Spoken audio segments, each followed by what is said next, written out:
Depois que encontrei uma carta escondida da minha mãe falecida, descobri que tudo o que acreditei sobre meu pai durante 40 anos era uma mentira.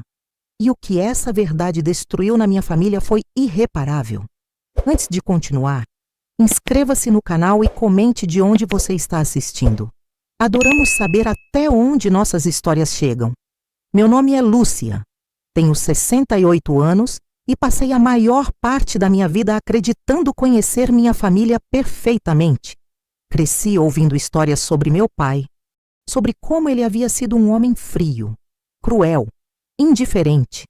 Minha mãe, Helena, sempre me contou que ele a abandonara quando eu tinha apenas 3 anos de idade, que ele nunca quis saber de mim, que nunca mandou um centavo, uma carta, um telefonema.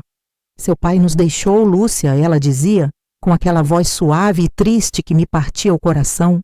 Ele escolheu outra vida, uma vida onde não havia espaço para nós. E eu acreditei. Durante décadas carreguei a imagem de um pai ausente, egoísta, que havia virado as costas para sua própria filha. Cresci com essa ferida aberta, com essa rejeição que moldou quem eu me tornei. Casei-me aos 25 anos com Roberto, um homem bom e trabalhador. Tivemos 2 filhos, Marina e Carlos. Construí minha própria família, determinada a dar aos meus filhos tudo aquilo que me faltou. Amor incondicional, presença, dedicação. Minha mãe viveu conosco os últimos 15 anos de sua vida. Cuidei dela com todo o carinho do mundo.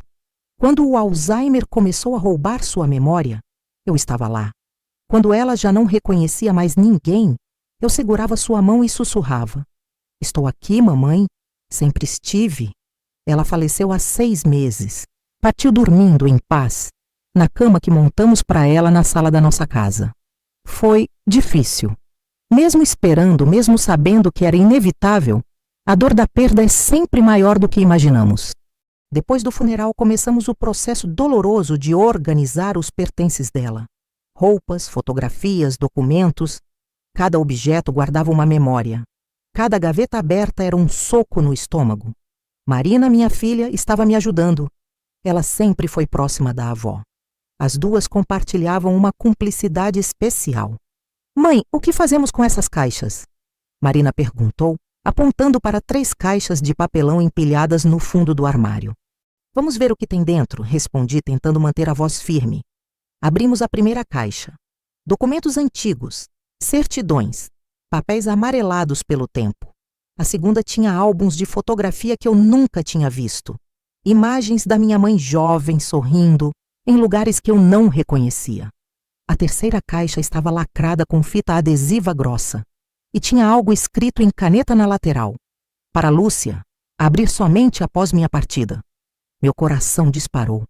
"Mãe, está vendo isso?" Marina disse com a voz cheia de curiosidade. Peguei a caixa com as mãos trêmulas. Era leve. Havia algo dentro que se movia quando eu a balançava levemente. "Acho que preciso abrir sozinha", disse olhando para minha filha. Marina assentiu, compreensiva. "Estarei na cozinha se precisar de mim." Fiquei sozinha no quarto que havia sido da minha mãe. O sol da tarde entrava pela janela, criando sombras longas nas paredes vazias.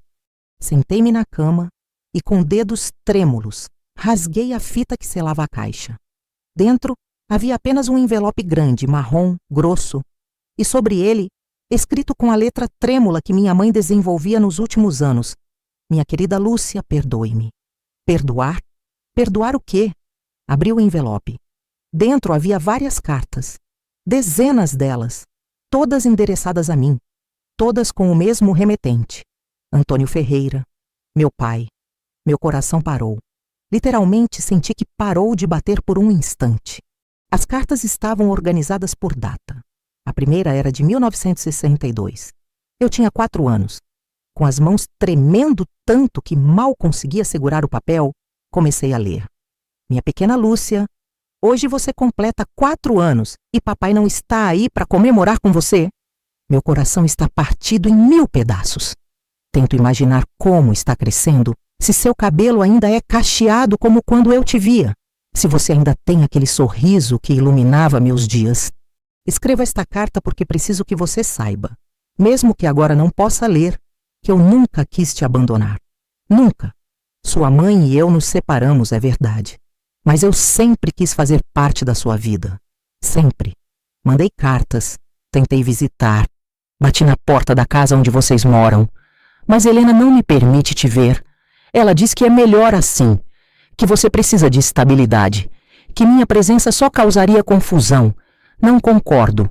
Mas o que posso fazer?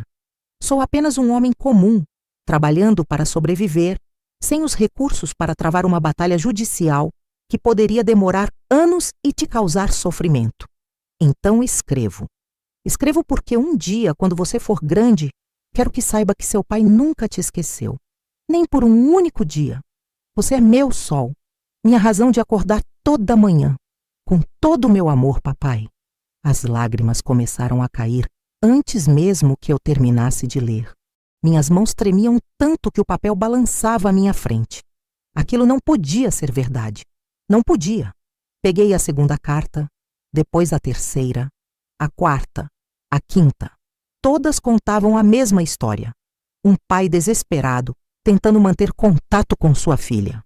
Um pai que enviava presentes que nunca chegaram, que tentava visitá-la e era impedido, que economizava dinheiro para mandar pensão e via os cheques serem devolvidos sem serem descontados. Havia cartas de todos os anos, aniversários, natais, formaturas que ele imaginou que eu teria, todas escritas com um amor profundo, desesperado, angustiante. Na carta do meu 10º aniversário, ele escreveu: "Hoje você faz 10 anos e pela primeira vez estou começando a perder a esperança. Talvez Helena esteja certa. Talvez seja melhor que você cresça sem mim, construindo sua vida sem as complicações que minha presença poderia trazer. Mas ainda assim, escrevo, porque não consigo parar. Porque você merece saber que foi amada. Que tem um pai que daria tudo para estar ao seu lado." Quando cheguei à última carta, datada de apenas 2 anos atrás, mal conseguia respirar. Minhas roupas estavam encharcadas de lágrimas. Meu corpo inteiro tremia. Minha querida Lúcia, estou velho agora, doente. Os médicos me deram poucos meses de vida. E a única coisa que me atormenta, a única coisa que torna insuportável a ideia de partir, é saber que você nunca saberá a verdade. Tentei te encontrar. Procurei seu nome, seu endereço, mas Helena sempre foi cuidadosa em manter você longe de mim. E eu, já fraco demais para continuar lutando, aceito meu destino. Morro te amando, minha filha. Morro desejando ter tido a chance de te conhecer como a mulher que você se tornou. Morro sabendo que falhei na única missão que realmente importava, ser seu pai. Mas quero que saiba, onde quer que esteja quando ler isto, que você foi amada, profundamente, incondicionalmente, desde o primeiro momento em que te segurei nos braços até meu último suspiro. Seu pai, que nunca deixou de te amar, Antônio. Desabei. Simplesmente desabei ali, no chão daquele quarto, abraçando aquelas cartas contra o peito e soluçando de uma forma que nunca tinha soluçado antes. Minha mãe havia mentido. Durante toda a minha vida, ela havia me afastado do meu pai. Havia escondido seu amor. Havia me roubado a chance de conhecê-lo, de ter uma relação com ele. E agora era tarde demais. Ele estava morto. Havia morrido há 2 anos, sozinho, acreditando que eu o odiava, que eu o tinha esquecido, que eu não me importava. A dor era insuportável. Era como se alguém tivesse aberto meu peito e arrancado meu coração com as mãos nuas. Marina entrou correndo no quarto quando me ouviu chorando. "Mãe, o que aconteceu? O que é isso?" Ela perguntou, ajoelhando-se ao meu lado. Não consegui responder, apenas entreguei as cartas a ela. Marina leu, e à medida que lia, sua expressão mudava. Primeiro confusão, depois choque, depois raiva. "Vovó fez isso!" Ela sussurrou incrédula. "Vovó mentiu para você a vida inteira!" "Ele tentou", consegui dizer entre soluços. "Meu pai tentou, e eu nunca soube. Nunca! Mãe, isso é horrível!" Passei os dias seguintes em uma névoa de dor e confusão. Não conseguia comer, não conseguia dormir. Apenas relia aquelas cartas uma e outra vez, tentando processar a magnitude da mentira que havia moldado minha vida inteira. Roberto tentou me consolar. Amor, sua mãe deve ter tido suas razões. Razões? Explodi. Que razões justificam privar uma criança do amor de seu pai? Que razões justificam deixar um homem morrer acreditando que sua filha o odiava? Não havia resposta, porque não havia justificativa. Carlos, meu filho, teve uma reação diferente. Mãe, talvez seja melhor deixar isso no passado. Vovó já se foi. Seu pai também. Ficar remoendo isso só vai te machucar mais. Mas eu não podia deixar no passado. Precisava entender. Precisava saber por quê. Comecei a investigar. Liguei para parentes distantes. Conversei com pessoas que conheceram minha mãe e meu pai naquela época. E lentamente, peça por peça, a verdade começou a emergir. Meus pais se separaram porque meu pai, Antônio, havia perdido o emprego. Eles passaram por dificuldades financeiras. E minha mãe, Helena, decidiu que não queria mais essa vida de incertezas. Ela queria estabilidade, segurança. Conheceu outro homem, Rodrigo, que tinha uma situação financeira melhor, e decidiu recomeçar a vida com ele. Mas havia um problema. Rodrigo não queria criar o filho de outro homem. Então minha mãe fez uma escolha. Ela afastou meu pai de mim completamente. Mudou-se para outra cidade sem dizer para onde ia. Disse a todos que ele havia nos abandonado. Criou uma narrativa inteira baseada em mentiras. E quando o relacionamento com Rodrigo acabou alguns anos depois, já era tarde demais. A mentira já estava estabelecida. E minha mãe escolheu mantê-la, provavelmente envergonhada demais para admitir a verdade. A revelação me destruiu. A mulher que eu havia idolatrado a vida inteira, que eu havia cuidado com tanto amor nos seus últimos anos, havia me roubado algo precioso. Havia me roubado meu pai. Mas a história não terminou aí. Porque dentro daquela mesma caixa, no fundo, havia outro documento. Um documento que mudaria tudo novamente. Era um testamento. Não o testamento oficial da minha mãe, que dividia igualmente seus poucos bens entre mim e meus filhos. Este era diferente, mais antigo, e reconhecido em cartório. Meu pai havia deixado um testamento. Com as mãos tremendo, li o documento. Antônio Ferreira, meu pai, havia deixado tudo o que possuía para mim. Uma pequena propriedade rural no interior, uma casa simples e uma conta bancária que ele havia alimentado durante anos, economizando centavo por centavo, na esperança de um dia poder me ajudar. De alguma forma, minha mãe havia recebido esse documento após a morte dele, provavelmente como parte da notificação legal aos herdeiros. E ela a havia escondido. Havia mantido em segredo que meu pai havia deixado algo para mim. O valor não era imenso, mas era considerável. Suficiente para mudar a vida de alguém. E estava parado há 2 anos, esperando que eu o reivindicasse. Quando mostrei o documento a Roberto, ele ficou em silêncio por um longo momento. Você vai reivindicar? Ele finalmente perguntou. É meu por direito, respondi, minha voz soando mais firme do que eu esperava. Meu pai deixou isso para mim. É a única coisa que tenho dele. Mas quando contei para os meus filhos, a reação foi diferente do que eu esperava. Marina ficou feliz por mim. Mãe, você merece isso. Depois de tudo o que descobriu, é o mínimo que pode ter. Mas Carlos teve uma reação que me chocou. Mãe, você vai mexer nisso? Agora? Vovó acabou de falecer e você já está atrás de herança? Fiquei paralisada. Como você pode dizer isso? Você leu as cartas. Você sabe o que sua avó fez. Vovó te criou sozinha, ele disse a voz dura. Te deu tudo o que tinha. E agora você vai manchar a memória dela por causa de dinheiro. Não é por causa de dinheiro, gritei, a raiva finalmente explodindo. É por causa da verdade. Ela me mentiu a vida inteira. Me roubou meu pai. Seu pai que você nunca conheceu, Carlos rebateu. Que nunca fez parte da sua vida. Mas vovó estava lá todos os dias e você está virando as costas para ela. A briga foi feia. Disse coisas que me arrependo. Carlos disse coisas que me machucaram profundamente. No fim, ele saiu batendo a porta. E não voltou por semanas. Marina tentou mediar. Mãe, Carlos está errado, mas ele era muito apegado à vovó. Acho que ele simplesmente não consegue aceitar que ela não era perfeita. Ninguém é perfeito, respondi cansada. Mas existe uma diferença entre imperfeição e crueldade deliberada. Decidi reivindicar a herança.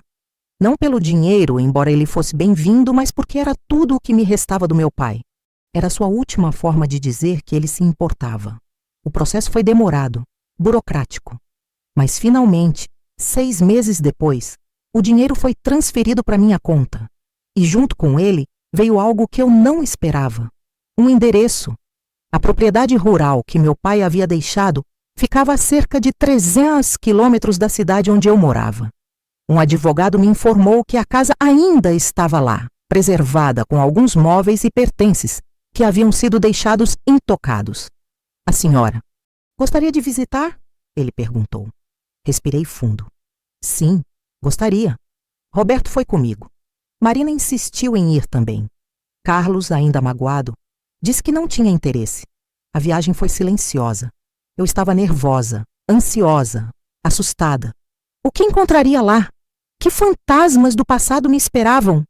Chegamos ao final da tarde. A propriedade era pequena, simples, mas linda. Cercada por árvores com um pequeno pomar nos fundos e uma horta que havia se tornado selvagem com o tempo. A casa era modesta, de madeira com uma varanda na frente e janelas que precisavam de reparos. Mas tinha alma, tinha vida.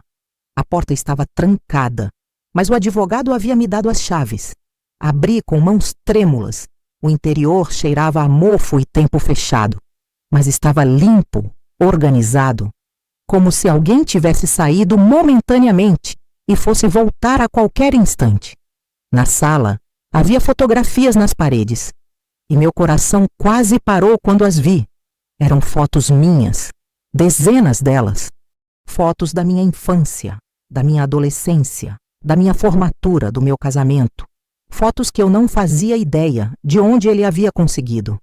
Ele te seguiu de longe, Roberto sussurrou ao meu lado. O tempo todo. Havia um álbum sobre a mesinha de centro. Abri com cuidado. Estava cheio de recortes de jornal. Pequenas menções ao meu nome em colunas sociais.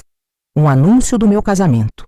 Uma nota sobre uma premiação que eu havia recebido no trabalho. Meu pai havia documentado minha vida inteira. Cada pequeno fragmento que conseguia encontrar. Cada prova de que eu existia, de que eu estava bem, de que eu estava feliz. As lágrimas voltaram com força total. Marina me abraçou chorando também. No quarto dele, encontrei mais cartas. Cartas que ele havia escrito, mas nunca enviado. Rascunhos de palavras que ele queria me dizer, mas não podia. E encontrei um diário. Sentei-me na cama dele, a cama onde ele provavelmente havia dormido suas últimas noites, e comecei a ler. As entradas eram espaçadas, irregulares, mas contavam uma história de amor incondicional e dor profunda. 15 de março de 1975, vi Lúcia hoje, de longe. Ela estava saindo da escola, rindo com amigas. Está tão grande, tão bonita. Tem o sorriso da mãe em meus olhos. Quis correr até ela, abraçá-la, dizer que sou seu pai. Mas não posso. Helena me avisou que se eu tentar me aproximar, ela vai à justiça, que vai dizer que sou perigoso. E eu não posso arriscar piorar as coisas para minha menina, então apenas observo. E choro o caminho de volta para casa. 24 de dezembro de 1980. É Natal. Lúcia está passando com a família da mãe. Eu estou sozinho aqui, olhando para o presente que comprei para ela e que nunca vou poder entregar. Um livro. Ela sempre gostou de ler, ou pelo menos gostava quando era pequena e eu ainda podia vê-la. Será que ainda gosta? Será que se tornaria uma leitora? Nunca vou saber. 3 de junho de 1955. Lúcia se casou hoje. Consegui uma foto do jornal. Ela está radiante. O marido parece ser um bom homem. Espero que ele a faça feliz. Espero que ele a ame como eu a amo, como sempre amei. Deveria estar lá, caminhando com ela até o altar, entregando-a ao noivo.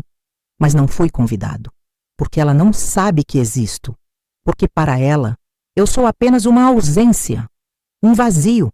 Cada página era uma facada no coração. Cada palavra era uma prova do amor imenso que ele sentiu por mim e que eu nunca pude retribuir. Passei 3 dias naquela casa. Roberto teve que voltar para o trabalho, mas Marina ficou comigo.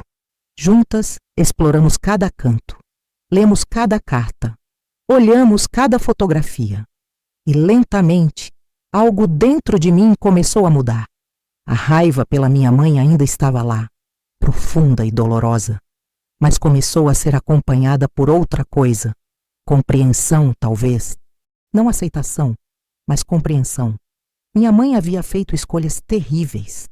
Havia causado sofrimento imensurável. Mas ela também havia me criado. Havia me amado à sua maneira.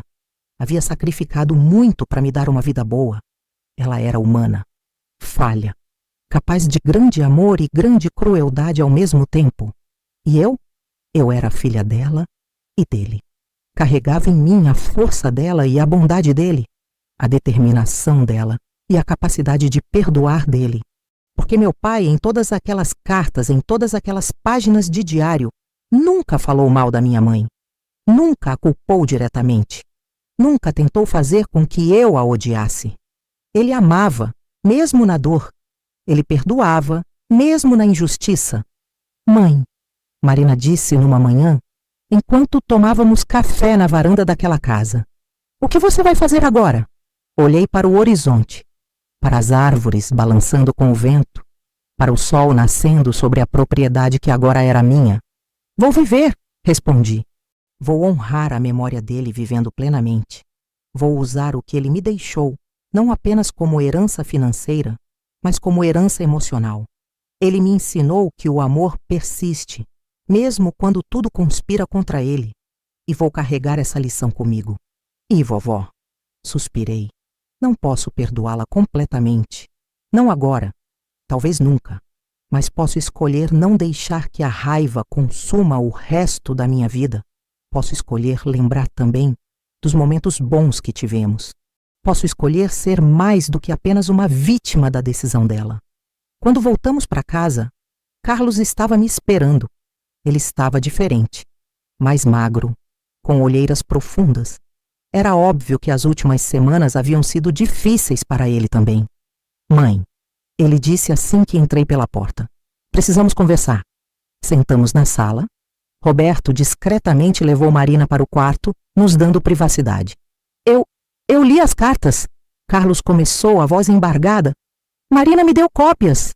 Eu não queria ler no início. Estava com tanta raiva. Mas ela insistiu. E eu li. Permaneci em silêncio, esperando. Eu estava errado, ele continuou, lágrimas começando a escorrer pelo seu rosto. Estava tão errado, mãe.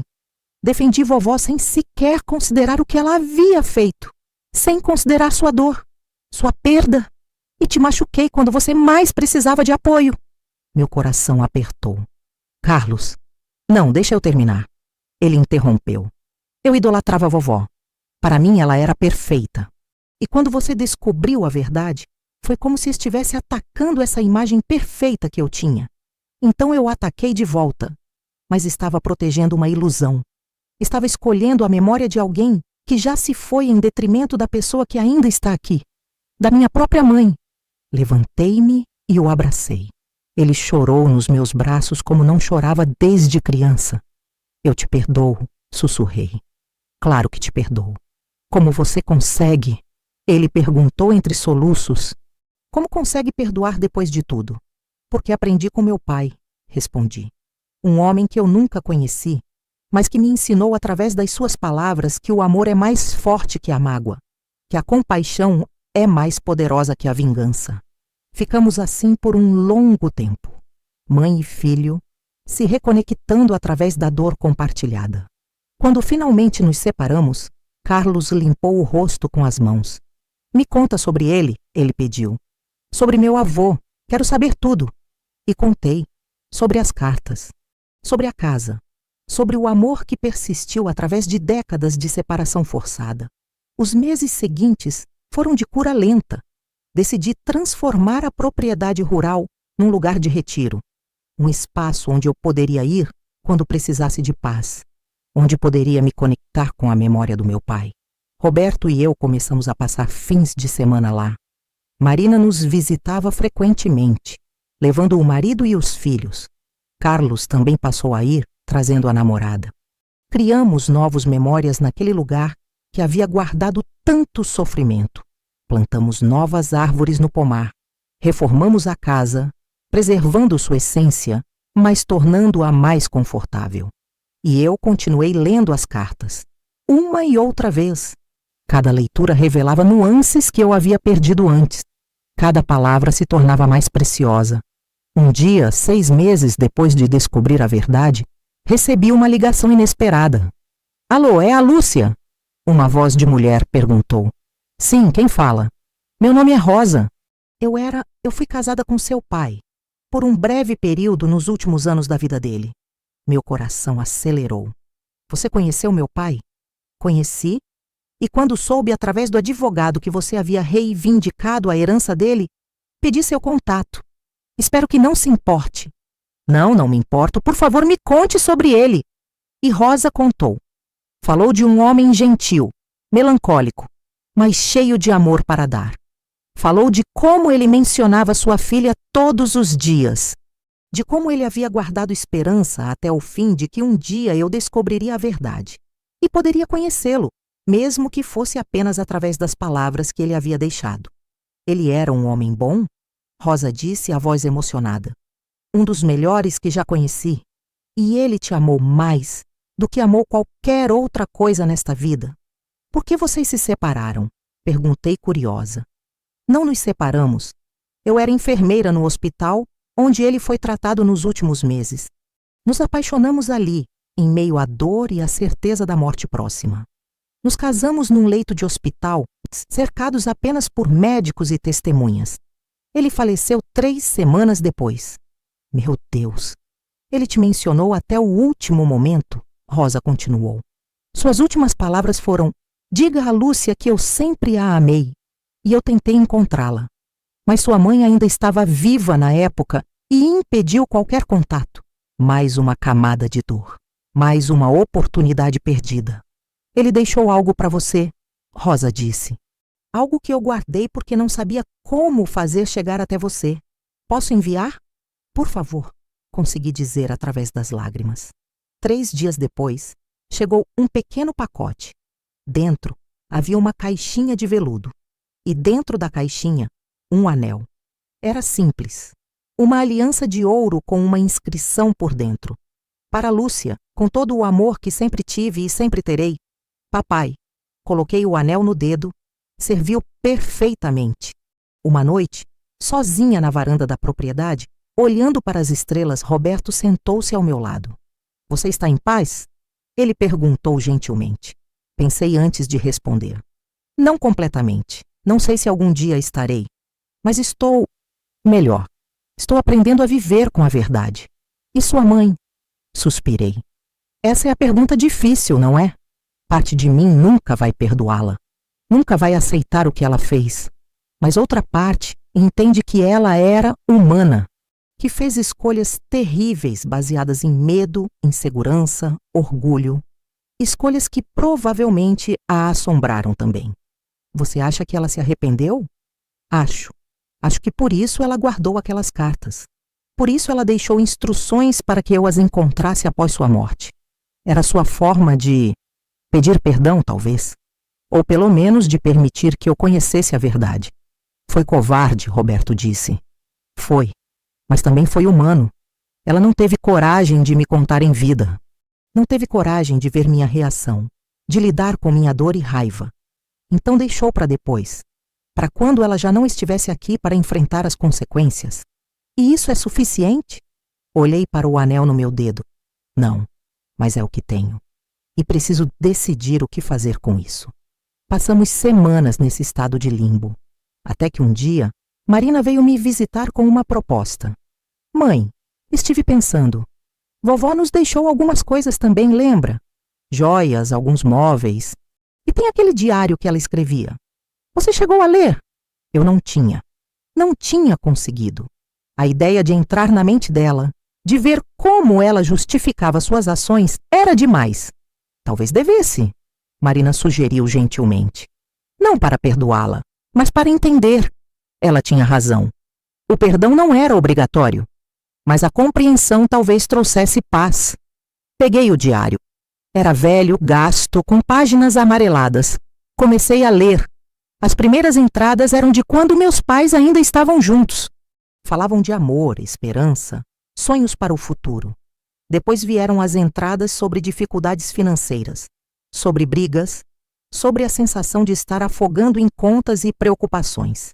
E então, a entrada que mudou tudo. 15 de abril de 1961. Conheci alguém hoje, Rodrigo. Ele tem uma boa posição, um carro bonito. E quando me olha, não vejo o peso das preocupações que vejo nos olhos de Antônio. Vejo possibilidades. Vejo uma vida diferente. É errado, provavelmente. Mas estou tão cansada de lutar. Tão cansada de acordar sem saber se teremos comida na mesa. Lúcia merece mais do que isso. Merece estabilidade. E se eu precisar fazer uma escolha difícil para dar isso a ela, então farei. As entradas seguintes documentavam o affair, a decisão de deixar meu pai. E então, a revelação que me chocou. 3 de julho de 1961, Rodrigo disse que não quer criar a filha de outro homem. Disse que se eu quiser um futuro com ele, preciso fazer uma escolha. Antônio ou ele. Meu coração está partido, mas olho para Lúcia e vejo uma criança que precisa de comida, educação, futuro. E Antônio, por mais que o ame, não pode dar isso a ela. Não agora, talvez nunca. Então farei o que precisa ser feito. Por ela, sempre por ela. Mas então veio a entrada que explicava tudo. 12 de setembro de 1961. Rodrigo terminou comigo. Disse que não quero me comprometer, que ainda tenho sentimentos por Antônio. Ele tem razão, mas isso não importa mais. Já cortei Antônio da vida de Lúcia. Já disse a ela que o pai nos abandonou. Já construí toda essa mentira. E agora estou sozinha, sem Rodrigo, sem Antônio, apenas com Lúcia e a bagunça que criei. Pensei em voltar atrás, em contar a verdade. Mas como? Como explico para uma criança de 3 anos que menti? Como volto para Antônio depois de destruir tudo? Então continuo mentindo, porque é mais fácil, porque já fui longe demais para voltar. As entradas seguintes mostravam anos de remorso, de culpa, de noites sem dormir. 14 de março de 1975. Vi Antônio hoje, de longe. Ele estava parado na frente da escola de Lúcia, apenas observando. Quando nossos olhos se encontraram, vi tanta dor neles que quase corri até ele. Quase confessei tudo. Mas não o fiz, porque tenho medo. Medo de perder Lúcia. Medo de que ela me odeie. Medo de que toda a vida que construímos desmorone. Sou uma covarde. Sei disso. E vou pagar por isso. Talvez não nesta vida, mas vou. A última entrada era de poucos meses antes da sua morte. 20 de janeiro de 2025.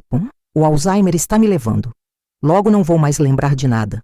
E talvez seja uma bênção não ter que carregar esse peso. Mas não posso morrer sem que Lúcia saiba a verdade. Não posso deixá-la acreditando na mentira para sempre. Organizei as cartas de Antônio. Deixei instruções. Quando eu partir, ela vai encontrar. E vai saber. Espero que ela entenda. Não que me perdoe. Não mereço perdão. Mas que entenda que cada escolha terrível que fiz foi feita pensando nela. Com amor torto, egoísta, covarde. Mas amor ainda assim. Lúcia, se você está lendo isso, me desculpe. Me desculpe por roubar seu pai de você. Me desculpe por roubar você dele. Me desculpe por não ter sido forte o suficiente para fazer o que era certo. Você merecia melhor. Vocês dois mereciam. Fechei o diário. As lágrimas caíam livremente agora. Minha mãe não era um monstro. Era uma mulher falha, que fez escolhas terríveis baseadas em medo e orgulho. Que viveu com a culpa dessas escolhas por décadas. Que tentou, de sua maneira imperfeita, se redimir no final. Não justificava o que ela fez. Não apagava a dor, mas humanizava. Tornava compreensível. Passei o dia seguinte na propriedade do meu pai. Caminhei pelos terrenos, sentei debaixo das árvores que ele havia plantado. Li suas cartas mais uma vez. E então fiz algo que não havia feito desde que descobri a verdade. Fui ao cemitério. Primeiro visitei o túmulo da minha mãe. Fiquei ali, olhando para a lápide, sentindo uma mistura complexa de emoções. Eu entendo, disse em voz alta, não me importando se alguém me ouvisse. Não concordo. Não perdoo completamente, mas entendo. Você era humana. Falha. Como todos nós somos. O vento soprou suavemente, movendo as folhas ao redor. Você me amou. À sua maneira egoísta e imperfeita. Você me amou. E eu te amei também. Ainda amo apesar de tudo. Porque é assim que o amor funciona. Não desaparece só porque descobrimos que a pessoa não era perfeita. Coloquei flores no túmulo. Girassóis. Eram suas favoritas. Depois, dirigi até o cemitério onde meu pai estava enterrado. Havia pesquisado e finalmente encontrado o local. O túmulo era simples. Apenas seu nome, datas de nascimento e morte, sem epitáfio, sem flores frescas. Ajoelhei-me ali e, pela primeira vez, falei com meu pai. Oi, papai, comecei, a voz quebrando. Sei que é tarde, que deveria ter vindo antes, mas eu não sabia. Durante 40 anos eu não sabia. As lágrimas caíam, molhando a terra aos meus pés. Li suas cartas, todas elas, e quero que saiba que elas mudaram minha vida. Me mostraram um amor que eu nunca soube que existia. Um amor que persistiu apesar de tudo. Toquei a lápide com dedos trêmulos. Sinto muito por não ter lutado para te encontrar, por ter acreditado na mentira, por ter te deixado morrer achando que eu não me importava, porque eu teria me importado. Se eu soubesse, eu teria corrido até você, teria abraçado você, teria dito que te amava também. Fiquei ali por horas, contando a ele sobre minha vida, sobre meus filhos, sobre a propriedade que ele havia deixado e como eu a estava transformando em algo lindo. Vou honrar você, prometi. Vou viver com o amor que você me ensinou. Vou ser melhor, mais compassiva, mais capaz de perdoar, porque é isso que você era. É isso que suas cartas me mostraram. Quando me levantei para ir embora, senti algo diferente.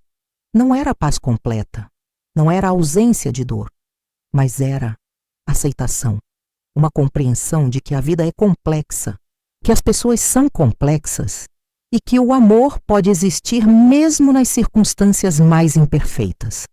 Epílogo.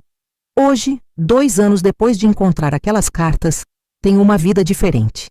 A propriedade do meu pai tornou-se um refúgio. Não apenas para mim, mas para toda a família. Roberto finalmente se aposentou e passamos metade do nosso tempo lá.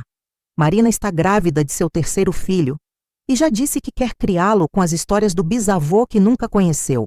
Carlos se casou. Na cerimônia, ele fez questão de reservar 2 assentos vazios na primeira fila. Um para a vovó Helena, outro para vovô Antônio. Para que ambos estejam presentes, ele explicou. Porque ambos, de formas diferentes, ajudaram a fazer de você quem você é, mãe. Ainda uso o anel que meu pai deixou, todos os dias. É meu lembrete de que o amor persiste, que pode atravessar décadas, injustiças, separações, que é mais forte do que qualquer obstáculo.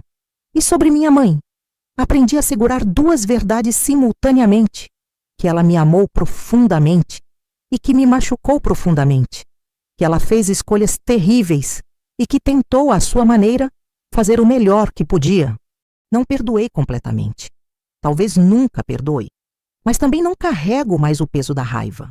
Deixei ir, porque descobri que segurar raiva é como beber veneno e esperar que a outra pessoa morra. Então, se você está me ouvindo e está passando por algo similar, descobrindo verdades difíceis sobre pessoas que ama, lidando com traições familiares, tentando processar mentiras que moldaram sua vida, quero que saiba isto. Você não precisa perdoar. O perdão não é obrigatório, mas precisa encontrar uma forma de seguir em frente que não consuma você por dentro. A verdade pode ser devastadora. Pode destruir a imagem que tínhamos de pessoas que amávamos, mas a verdade também liberta. Permite que vejamos as pessoas como realmente eram, humanas, falhas, complexas. Meu pai me ensinou que o amor verdadeiro persiste, mesmo quando tudo conspira contra ele, mesmo quando a pessoa amada nunca saberá de sua existência. O amor verdadeiro dá sem esperar retorno. Minha mãe me ensinou, ainda que involuntariamente, que o medo pode fazer pessoas boas fazerem coisas terríveis, que a vergonha pode aprisionar alguém numa mentira por décadas e que nunca é tarde demais para tentar fazer o certo, mesmo que seja apenas deixando a verdade ser descoberta após sua partida. E eu aprendi que sou mais forte do que imaginava, que posso segurar verdades contraditórias e ainda assim encontrar paz, que posso honrar a memória de pessoas imperfeitas sem precisar fingir que eram perfeitas. Às vezes, o destino nos tira tudo para mostrar o que realmente importa. E o que importa não são as mentiras ou verdades, não são as propriedades ou heranças. É o amor. Sempre foi o amor. O amor que damos, o amor que recebemos, o amor que escolhemos carregar conosco, mesmo quando a pessoa já se foi. Então viva, ame, perdoe quando puder, compreenda quando não puder perdoar. E, acima de tudo, não deixe que as feridas do passado roubem a beleza do presente que ainda tem pela frente. Se você gostou dessa história, clique no próximo vídeo. Lá tem mais um drama com uma reviravolta surpreendente. E não esqueça, a vida é complexa, as pessoas são imperfeitas, mas o amor persiste.